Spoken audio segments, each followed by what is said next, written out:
hello everyone. I'm going to talk about finiteness today, which is quite a thorny subject. So let me give you a brief overview of Lean's definition of a finite set. So this is quite disturbing in some sense. So this is in data.set.finite, right? Data.set. There's data.set.stuff. There's data.set.basic, contains basic results about subsets of a type. And here's data.set.finite, which contains a theory of finiteness. And this theory of finiteness is slightly harder than you might expect if you're a mathematician and just think that finiteness is somehow intuitively obvious. So here is Lean's definition. Here's a function finite. I mean, it's a proposition, and it takes as input a set, and it outputs a true-false statement. And the true-false statement it outputs is whether that set is finite or not. Before we start, it would be interesting to look at the definition. So what does it mean for a set to be finite? It means that fin type S is non-empty. So what does that mean? So non-empty is a function. We can see what non-empty is in core, I think. Let's peek at non-empty. Yeah, there it is. It's in library init logic. Non-empty is a proposition. Non-empty alpha, you can only construct a term of type non-empty alpha if you give it some val, which is a term of type alpha. So in other words, a type is non-empty if you can create a term of that type.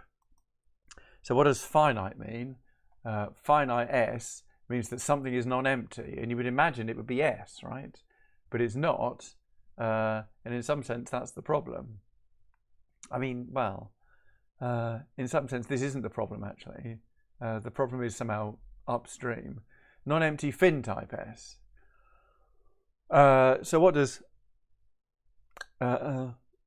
what does fin type S? Yeah, sorry, I'm talking nonsense. To prove a set is finite, it's no good constructing an element of it. To prove a set is finite, we have to do something else. So it's non-empty fin type S, and as you can see from the doc string, fin type alpha means that alpha is finite.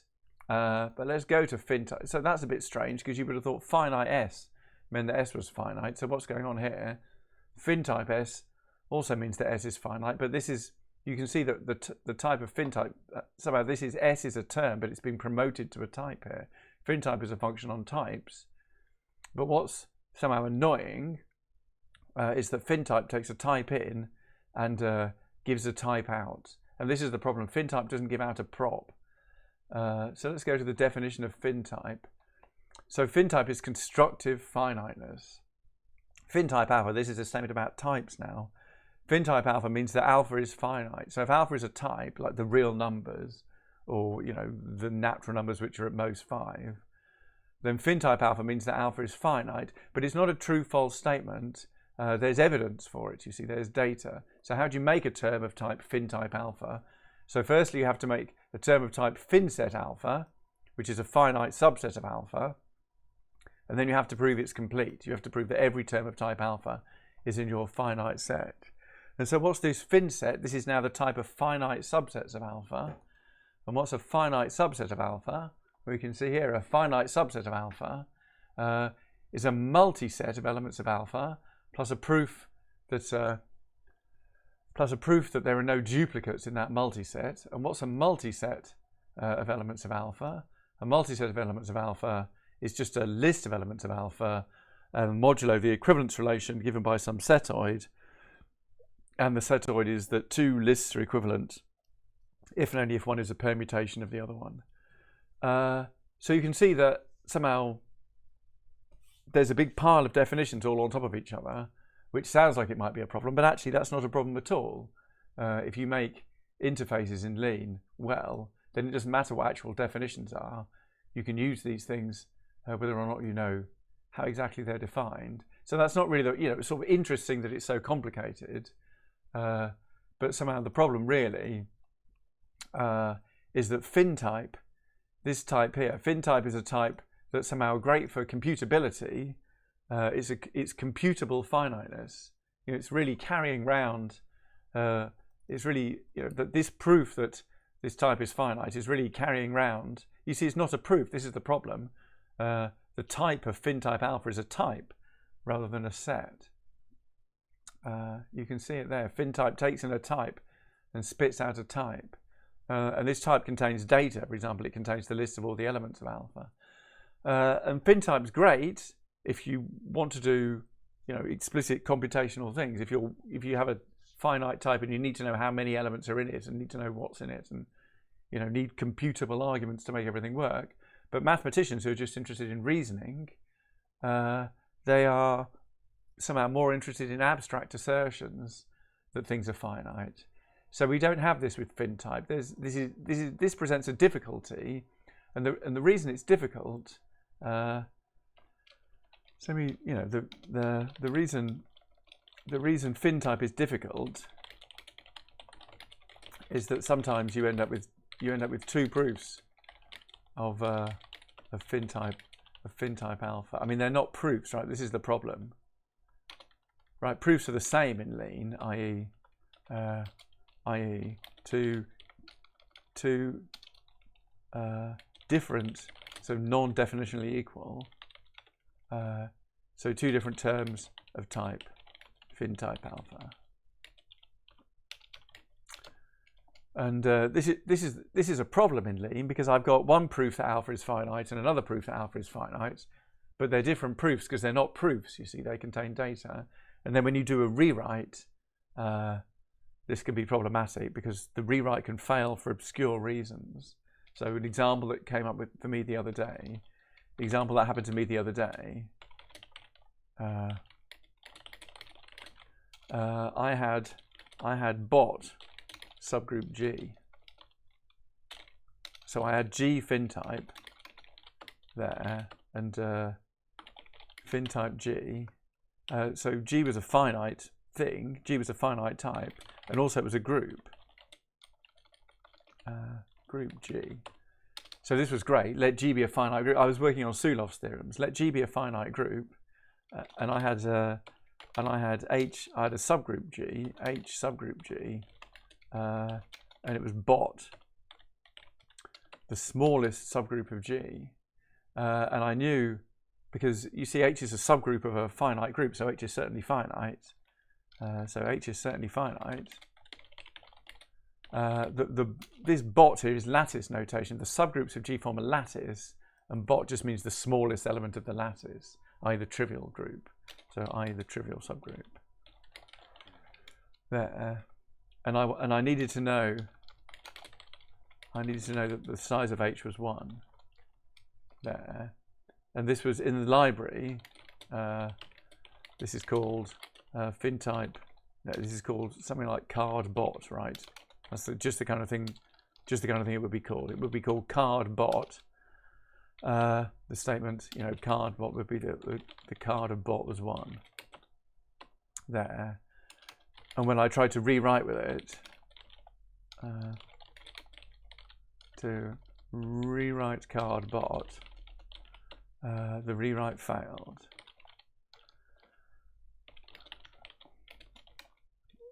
Even though I had card bot in my goal, and I tried to rewrite card bot that said card bot is 1. And the reason for this is, let's see if we can find card bot. You see, I've made a fool of myself because apparently it's not called card bot. Is it called bot card? Oh, hard luck. Let's try card X1. These are the wrong card X1s. Oh, curses. So my memory is, there we go. Look, it's called fin type card X1 if. What's this?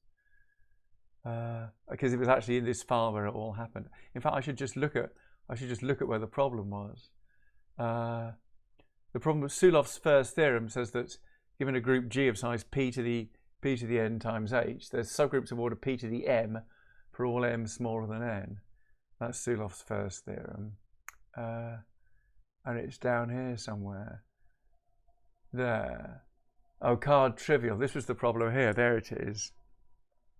So card trivial, this used to say by exact card trivial, but now it says by convert card trivial.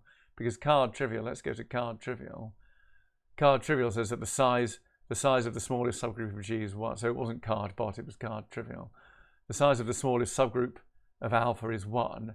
And the problem is that if you well, I can't see it from here. Look, if I just do check card trivial, check at card trivial, if I just stick this in here, we should be able to see that lean is going very slowly. There we go.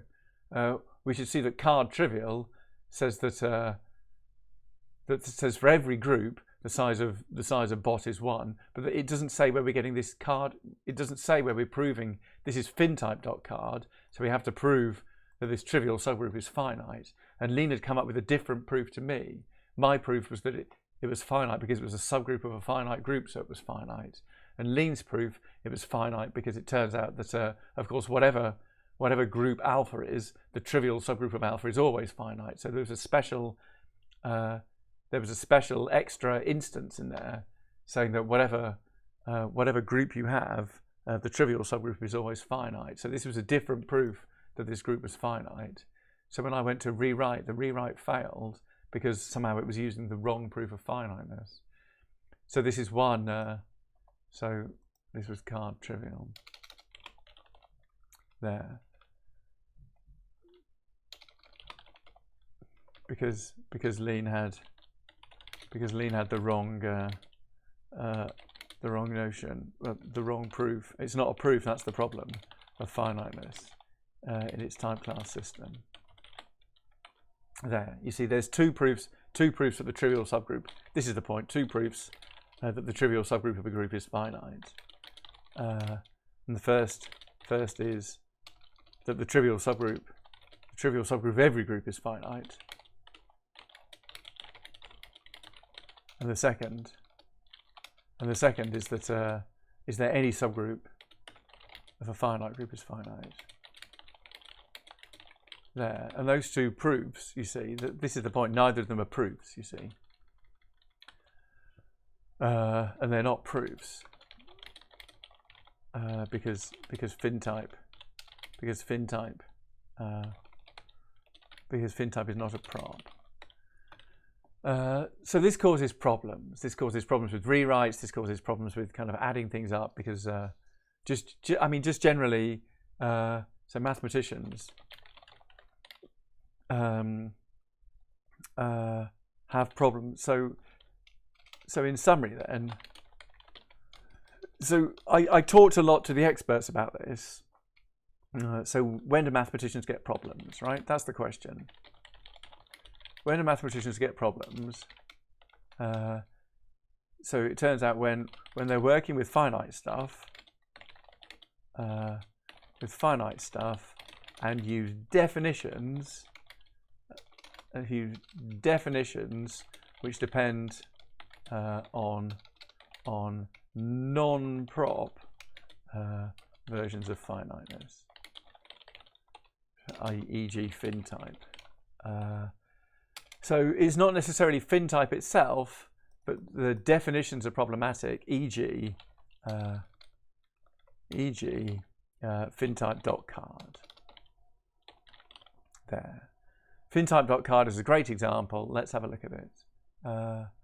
Let's find it. Let's import data fintype.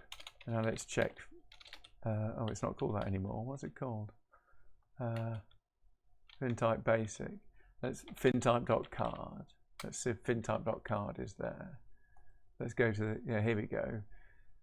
So this is the problem, right? There's fintype.card. It's the size that there's, I mean, this is the problem. We've got two notions of cardinality, and one of them takes values in the cardinals, right? You take the cardinality of an arbitrary type, and it takes values in the cardinals, which are an extremely inconvenient type to have around if you're just trying to do counting. So that's the problem with the random notion of cardinality. And then we have this fintype notion of cardinality. Fintype.card takes a type in, and then it needs to find an instance of fintype alpha. and the issue is that it might find more than one, and the moment it starts finding non-definitionally equal proofs that this type is finite, it will happily produce a natural number, and the natural number it produces, of course, will be independent of the so-called proof that this thing is finite. But this is somehow a function which is good for computing, but which is poor for reasoning. So fintype.card, and is there some also, if I import algebra big operators, if I do this, then there might be even a fintype sum or something. Is there a fintype sum? I've forgotten what the thing is called. Curses. I can't remember how to do sums. Let's go into algebra. Oh, it's not even there. Where is it? Let's have a look in here. Is this where the sums are? Oh yes, look, here's the sums. Here's the notation for the sums. Oh, it's called finset.sum. That's right. So let's check finset.sum. Let's see what Lean makes of this. Here we go, finset.sum. So this is another problematic. This is somehow another problematic function, because finset alpha. I don't know. Mathematicians just aren't very good at using finsets.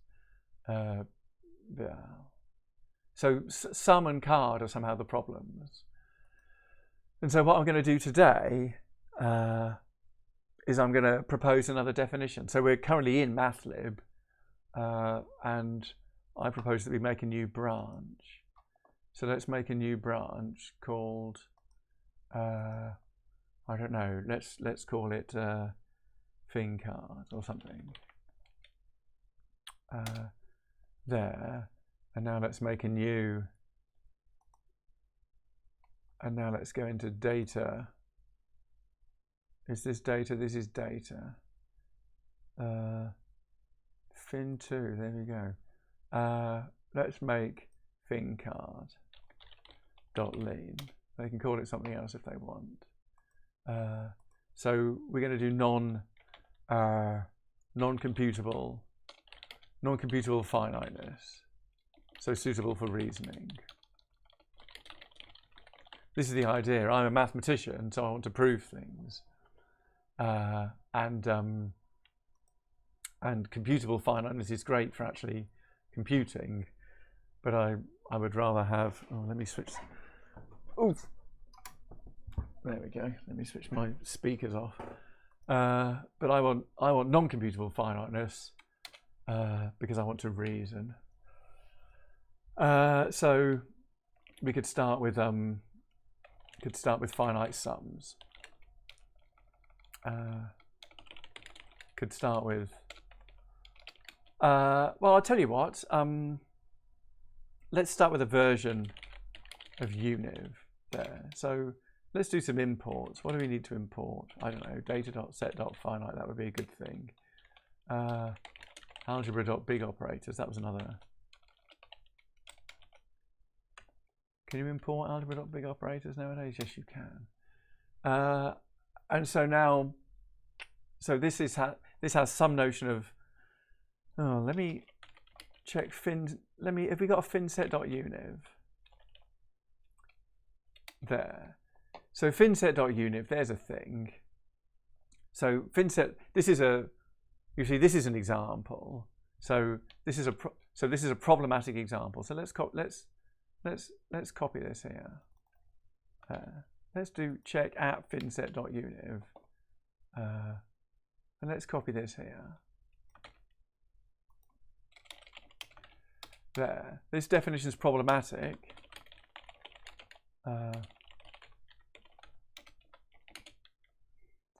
This definition is problematic because you see it needs a fin type because it's not a prop, and it takes a term of type fin type alpha as an input there. So mathematicians can run into problems. And so let's define finset.unif prime. Finset.unif prime. So what's finset.unif prime going to be? I guess it's going to be this. So we are going to need to take in, let's take in a random type. We could take an alpha. It's always good to have universes. Let's put a universe in.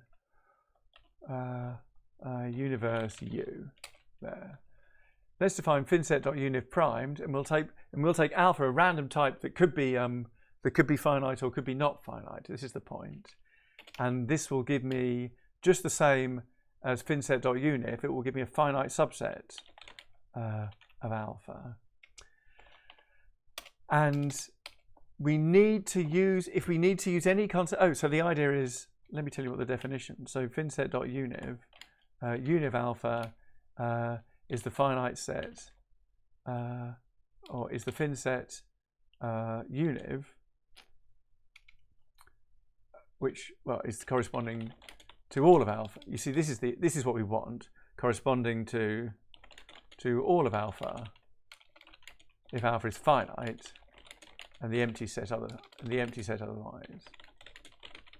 There. So there's univ primed alpha. Define finset univ primed. So now we need an if statement, right? So it's going to be if H non-empty fin type alpha, then something else the empty set. So what are the complaints here? The first complaint is that it doesn't know an algorithm for deciding whether or not a set is empty or not. So I don't care. So because I'm going to put open locale classical. That should fix that. And now we still have a problem. The next problem is that it's depending. You see, because this isn't a theorem, this is a definition. It's now complaining this definition is non-computable. So we're going to have to make this a non-computable theory. There. I mean, we don't have to make it a non-computable theory. I can just put non-computable here. There. And now finally we have to decide what's going on here. So we need to think, if we know that fin type alpha is non-empty, so let's remind ourselves of the definition of fin type alpha. Let's just peek down here. Fin type alpha, you see you have this thing LMs, right? Fin type alpha has data. We have LMs, which is a fin set alpha, and that's what we're after. So we want the LMs of the fin type alpha, and so that will be if H. So H is just a proof that this thing is empty. So we will need the axiom of choice to get an element from it. So I guess it's something like classical.choice H, and that is the fin type. But now, unfortunately, this has got type fin type alpha, so we probably want .lms. How about that? Oh, there we go. That's compiling. So we should maybe remark that note that it is non-computable. There. So there's a non-computable definition. So you see now we can do check finset.univ primed whatever the naturals. Great. You see this wouldn't work for finset.univ wouldn't work because finset would complain. Oh, it doesn't even work. We need an at. I'm not entirely sure. There we go. I see. At finset.univ says, okay, you give me a proof that the naturals are finite, and I'll spit out a finite set. So finset.univ primed n is a random finite subset of the naturals, and if the naturals happen to be finite, then it's all of it, and if the naturals are not finite, which is the case, then it's empty. So there is our first weird definition. So what are the three problems? The three problems we want to solve in MATLib are functions which take some kind of finiteness. The problems we want to solve in MATLib are functions which take some kind of some kind of constructive finiteness as input, and give out data computably, e.g. this, right? There. We want, and what we don't have, you see, we want analogous non-computable functions which take proofs of finiteness as input. Well, yeah, and give out data non-computably, exactly. And so there's the first one, finset.unif prime. So this is on the way to mathlib, hopefully, if I get everything working. So I guess we should make a little API for this. So namespace finset non-computable def unif primed. I don't even know if unif primed is the best. That hasn't gone well. Why has that not gone well? Oh, because it should go up here. And then end finset. So what's our little API? I guess we want some lemma that says unif primed equals univ, ec univ. And so I guess the point is that if we have some proof of finite, fin type iota, if iota happens to be finite, then we'd want univ primed of iota would actually equal, oh, I haven't got an iota, maybe I need a variable. Let's do alpha. Everyone likes alpha. Variable alpha type u. So if alpha happens to be a finite type, then I claim that the univ of alpha is equal to univ, because there's some fin type, there's some fin set univ. There we go. This is that's right. This is a fin set, yes, and this is a fin set. So there we go, and this should just be. This should be easy. Well, let's unfold these things. Unfold univ primes. What have we got to prove? We've got to prove a dependent if then else. I wonder if it's so we've got to prove a dependent. The idea is we should say dependent if. So this says if something, then something, else something equals something, right? This left-hand side says, I mean, you can see the definition, right? It's here. If we're finite, then it's the thing we want it to be, else it's the empty set. So I guess I should maybe write diff pos something there. And is this now I've got two goals. First, I've got to prove that, you see, this is very easy because I've got a quotes proof that alpha is finite, and it wants me to come up with an actual proof that alpha is finite. This is a proposition, you see. This is somehow half the problem. This is a proposition, but this is data. This has got type u, whereas this has got type prop. So we can prove that this type is non-empty because we've got a term of that type there. But is this REFL? Let me just check this. This is not REFL. Why is that not REFL? Unfold univ.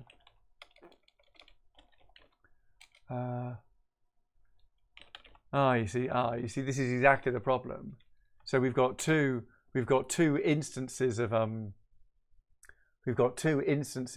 You see, look, here's mathematicians in trouble, right? This is the sort of goal that can happen if mathematicians start using fin type. They're having to prove that the elements of alpha are equal to the elements of alpha, but it doesn't work. So REFL doesn't work because we have somehow two different proofs.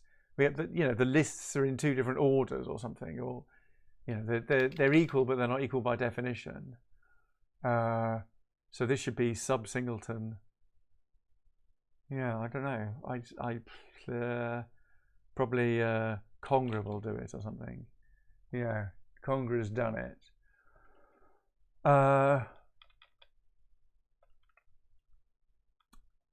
And so now we just have to prove that this is non-empty. So how do we prove that this is not empty? I mean, it's exact. I mean, we could use inst1 or something. There. So there's a proof. So you see, as you can see, it's slightly clunky. It's slightly clunky using these things. But could I actually write this in one go? So this was, I used, maybe I could do by convert. Let's try convert diff pos something.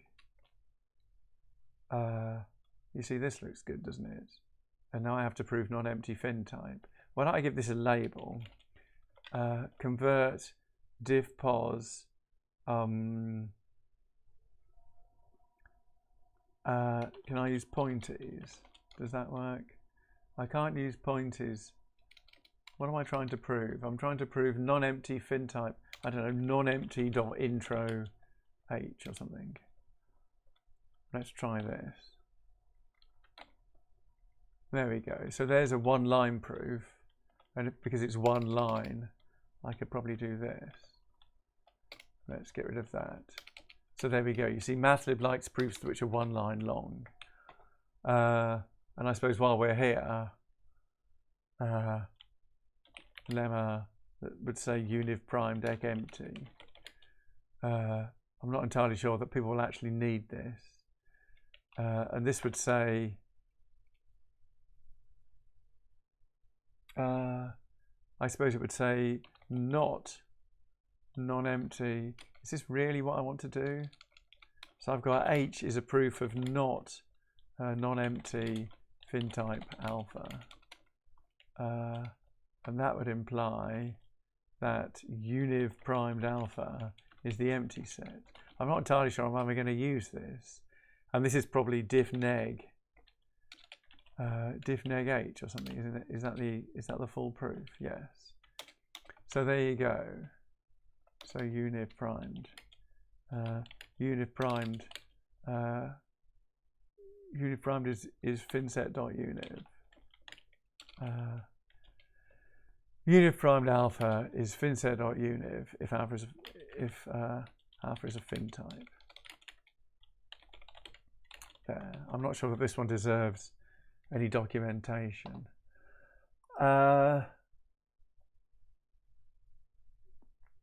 So now let's do, I'm sure that will be useful later.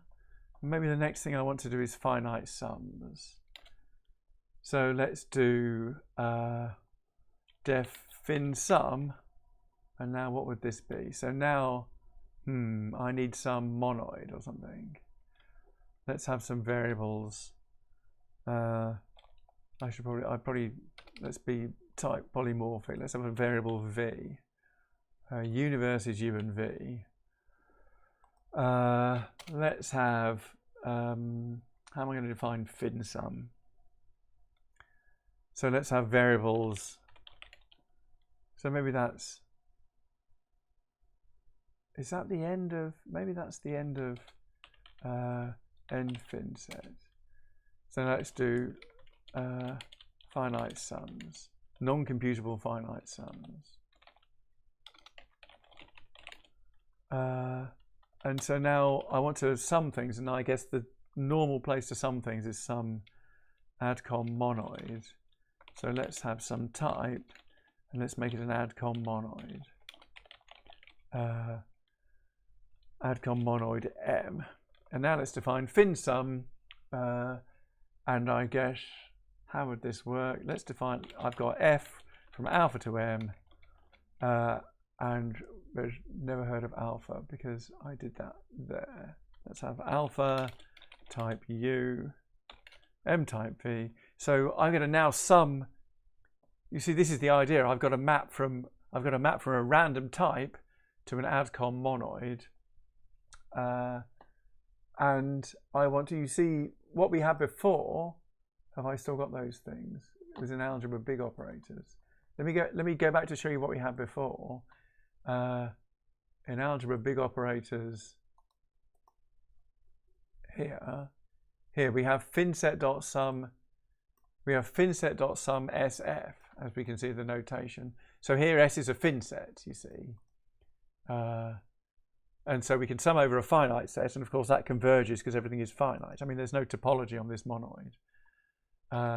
So if I want this to make sense, then the sum had better be finite. So the idea is I want to sum over an arbitrary type, and I don't want to have any fin type assumptions on this because this is a definition, right? Sum over the elements of alpha if alpha is finite. Sum of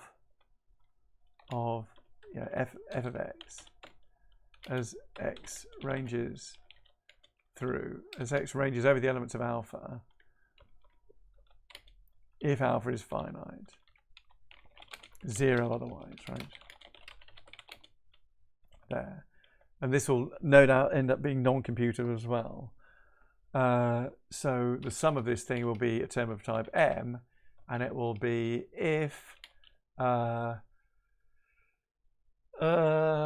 so again I need to I guess I would say, I suppose this is the function dot support f. Do we have function dot support? No, I need to import it. Import data dot support. If the support of f is finite, so in fact you see, so I'm going to allow functions. Should I do this? I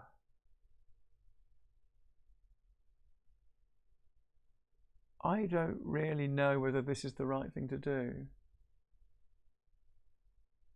Why not? If function dot support f is finite, then we can sum it. Then we can use finset dot sum. We can use finset dot sum something something. How does finset dot sum work? Finset dot sum needs a finset and a function. So I need the finset here, and so that would be well, H is a proof. H is a proof that this thing is finite, and I think that there's finite to finset. I think H dot to finset, and now I need, and this would just be f else 0. Does that compile? No. Why does it not compile? It doesn't compile because you see, because I probably use this finset dot sum. This would be the no. Well, this thing here. There. I bet this uses something uses some classical axiom. So again, this should be non-computable. So there's my definition of finite sums, and hopefully that will be useful, I guess. I'll tell you what else I need. I'd like to just sum over subsets, but it would be nice. You see, we just saw finset.sum. You can see what finset.sum does. It takes an arbitrary finite subset of alpha and a function from alpha to a commutative monoid, and it sums over all elements of that finite set. But again, I don't want to get bogged down with finite sets. It would be nice to, the sum of fx for x in S, where S set alpha is finite, 0 if S is infinite. There, so that would be good. So this isn't not my of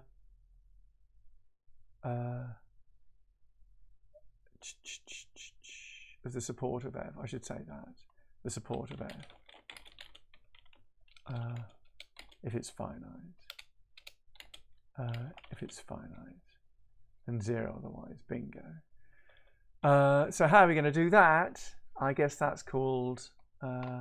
What's that called? Fin sum in or something. Def fin sum in. So what have I got here? I would have S set alpha, and I would have F from alpha to M, and the sum would be an element of M, and it would be.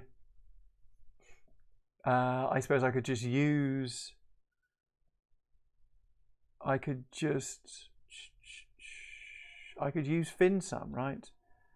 Fin sum the following function, lambda x, if x is in S, then f of x else 0. That should work. And we've got an error, and there we go, it's non-computable. So you see, all my definitions are non-computable, and I used to be a little bit worried about this. So end FinTech we've done. I used to be scared about non-computable definitions. I now realize that if a definition is non-computable,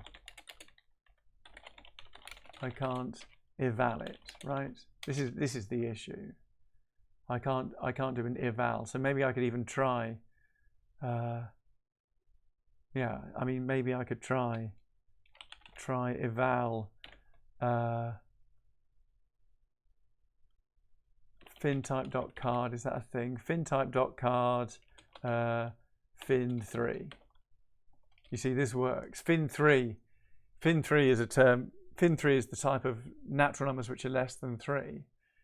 And so fintype is computable, so we can eval it. And where's my non-computable card? Did I have a non-computable card? Oh, I haven't got one yet. Let's make a non-computable card. How are we going to make a non-computable? So that's the last thing.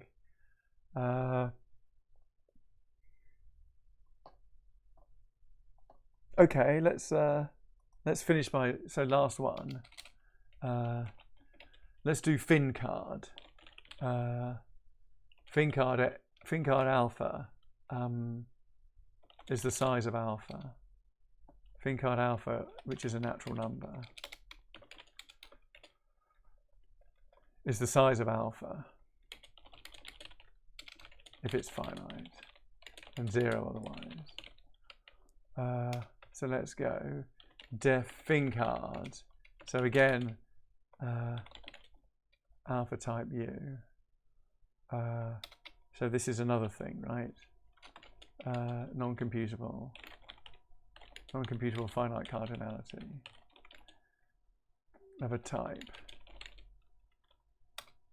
Non-computable nat valued cardinality of a type. So fincard alpha, and it's going to be a natural number. And again, it's going to be if non-empty, well, we've seen this before, haven't we? If non-empty fintype alpha, then we want to run fintype card, fintype.card. If it's finite, then fintype.card. I see. So it's probably at fin. This is the fintype.card takes an explicit input alpha, which I'll put there. I'll put else whatever, else 37. I mean, this is from mathlib, so I'm going to have to put 0. But the problem with this proof is that fintype.card, you know, the version that's difficult to use, it needs to find a proof that alpha is a fintype. You can see the error. See, fintype.card, what are the inputs? There's a round bracket input, which is alpha, which I've given it. But then there's also a square bracket input, which is a proof that alpha is finite, except it's not a proof, a term of type fintype alpha. And that's in square brackets. So it's the job of type class inference to find that. But type class inference can't find it. Indeed, it's not there, right? There's no term of type fintype alpha in the context. There is a term of type non-empty fintype alpha, but we're going to have to extract. How do you get from non-empty x to x? You have to use the axiom of choice. So I'm going to put at fintype.card alpha, because now that means that I get to supply this proof myself. And if I put a hole there, yeah, failed to synthesize type class inference. So I need to, and I guess this would be classical.choice h or something. So that is now compiled modulo the usual complaint. So there's non-computable. So those are the 4 definitions. So we've just evaluated fintype.card fin3. If I try to do this, if I try to evaluate fincard fin3, then you see it fails. And the reason it fails is that this definition is marked non-computable, and because it's marked non-computable, the virtual machine doesn't generate any code for it. There's not an actual computer function hiding behind this. This is a non-computable definition. So I'll be able to prove theorems about it, but I won't ever be able to compute it. So this is what. So this is the problem. This is the problem, right, with non-computability. There, but because in the code I write, I never use this hash eval. I don't care, you see. So this fails. But because I don't use hash eval, I don't care, right? So you see, here's a question that I had 2 years ago. If I'm going to use a non-computable definition of cardinality, will I still be able to prove Sulov's theorems? Because Sulov's theorems, Sulov's theorems are theorems about the cardinality of various groups, and the answer is a resounding yes, right? And that's exactly what we're going to do. We've in the group theory game, we're working on a proof of Sulov's theorems, and somehow what I've realised is that this is the kind of thing that one needs. So, so what am I going to prove? I guess I should make some interface for some of this. So what have we got? So this thing here is there, finset.univ, univ prime, so non-computable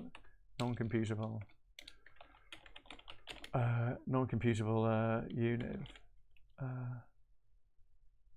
So empty set, if infinite. There. So there we go. We've got 3 nice little headers, and in each of these places, we should make a small amount of API.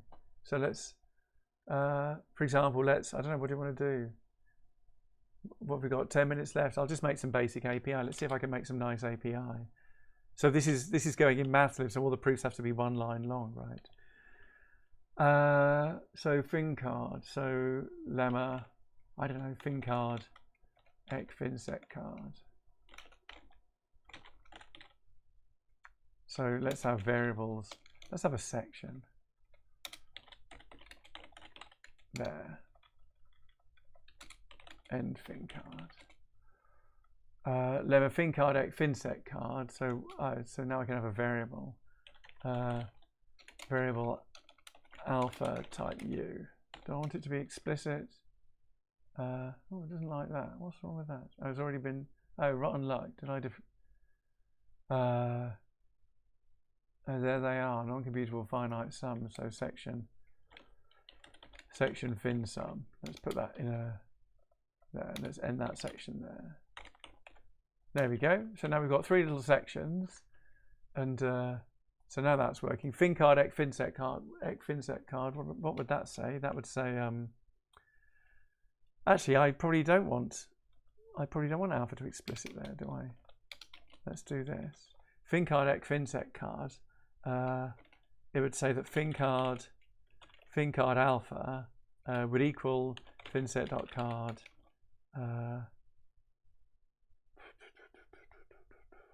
Aha. So here I want to assume that alpha is finite, right? Fin type alpha. You see, now the idea is that this should be okay. Because I don't care which proof of fin type I'm using, because neither the left-hand side nor the right-hand side. Yeah, the point is I want to be working with fin cards. Is this going to be a problem? I don't quite understand what will and won't be a problem. Perhaps this should say non-empty fin type alpha. I'm not entirely sure. But this should be unit, right? Finset alpha. Does that work? Oh, finset. Maybe I should open finset. Maybe I should do that here. Open finset. There. So there we go. We've got a proof. Second proof of the stream. So how are we going to prove?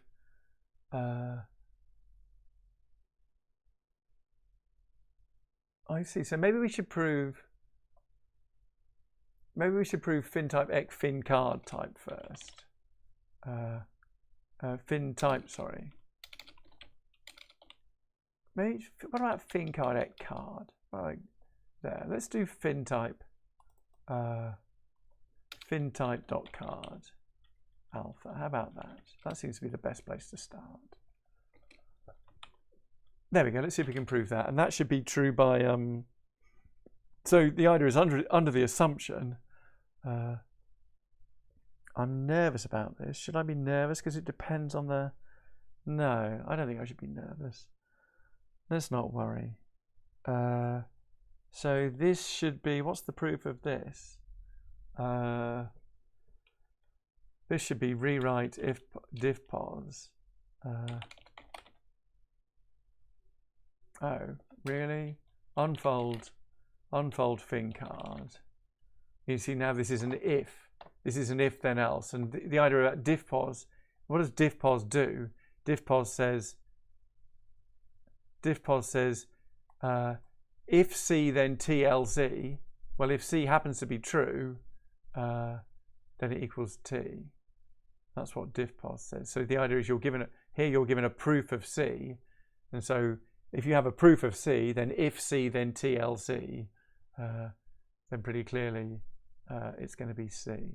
Sorry, it's going to be T. So rewrite divpos, and now I have fintype.card alpha is fintype.card alpha. If I'm lucky, then that's REFL.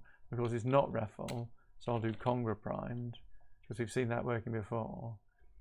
And here we can. What did I do before? Did I do something clever? Did I just use nonempty.intro? Yeah, I use nonempty.intro. So maybe I need an H here. Exact nonempty.intro H. So there's the proof of that. And again, just like before, I'm going to see if I can get this. So I'm rewriting this thing here, aren't I? There. And maybe it's exact this, isn't it? Oh, it's convert this, because convert says, maybe this is worth explaining. What's going on here? I want this to be exact. If I put exact, then you get this great, what's the error going to say? The error says, I wanted it to say this. No, the term is this, but I wanted it to say this. And you can see that actually, you see this somehow, this looks like it should match, right? It's like, yeah, I don't quite know what the variables are. But this looks like it should match. But the reason it's failing to match is that this meta variable has to equal this meta variable. And those meta variables, I don't quite. Somehow, it's struggling to match these things up because I think ultimately it has two terms of type fintype alpha, and they're not definitionally equal. But convert is kind of a stronger tactic than exact. And if things are only equal up to, let me show you something. Before we go, we've got 4 minutes left. Before we go, let me show you an example. Let me show you an example. So I've got alpha, which is a type, and let's say it's a fin. And let's say I've got H1 is a proof of fintype alpha, there, and H2 is a proof of fintype alpha, there, and I'm going to prove that H1 equals H2, right? And they're both proofs. You see, they're terms of the same type, right? They're both proofs that alpha is finite, and so if this was a prop, then I should be able to prove this. So this should fail. There you go. So it fails, right? Let me show you what happens if you use props instead, right? So here we could use non-empty fintype alpha, and H2 is non-empty fintype alpha. There. So now I've got, and these things here, you see non-empty is a prop. So H1 and H2 are both true, false, are both proofs, right? This is a true, false statement. You can see it's a prop, right? This is a true, false statement. And I've got two proofs of the same thing. And so this REFL will succeed. So this REFL works. But this one here, the reason it doesn't work is because fintype alpha, if I click on it, you can see it's got type. You see, this is somehow problematic. And so REFL doesn't work. However, Lean does know that fintype alpha is a sub-singleton. So just does this work? Convert refl. Let's try this. Convert refl does work. You see, so convert is somehow, if I put exact refl, then it fails because I've spelt it wrong. Exact refl fails, but convert refl works fine. So convert refl, oh, it didn't work. Oh, that's interesting. What's the error now? Oh, convert refl. Let's see if I can get this to work. I mean, now I can put use h1, right? That's, you see. So you see, what is happening here is that fintype is a sub singleton. So I can apply sub singleton dot elim there. Sub singleton dot elim. There you go. There's the coolest proof of this. Sub singleton dot elim says that even though I know that fintype is a type, at least it's a type for which I know there's at most one term. So what's happening here is that Lee knows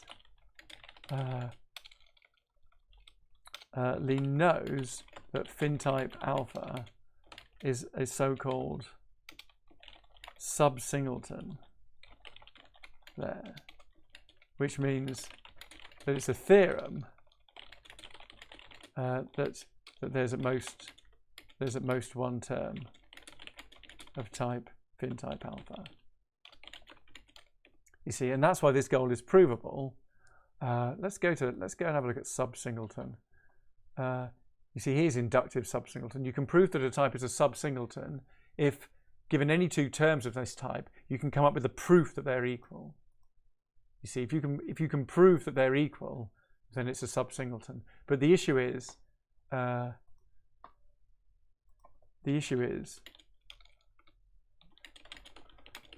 you might have two terms of type fintype alpha which are equal but not definitionally equal. You see, and this is what the entire thing is about getting around. You can have two terms which are equal but not definitionally equal, and if they're not definitionally equal, so non-defec stuff can make rewrites fail. So that's what we're doing, and this is the beginning of oh, let's see if we can get this to work. Oh, I see, that's, so can I do this? There we go, look. By convert div pos non-empty intro h. So there you go, another great mathlib proof. So obviously I'm going to have to get rid of all these comments before this ends up in mathlib. But you see, all these proofs I'm trying to be sort of super short and in term mode, because that's the kind of proofs that they like. So that's the end of that, and I'm going to now go to the Discord and spend several more hours writing a basic API for finite card analysis. Okay, thanks for watching.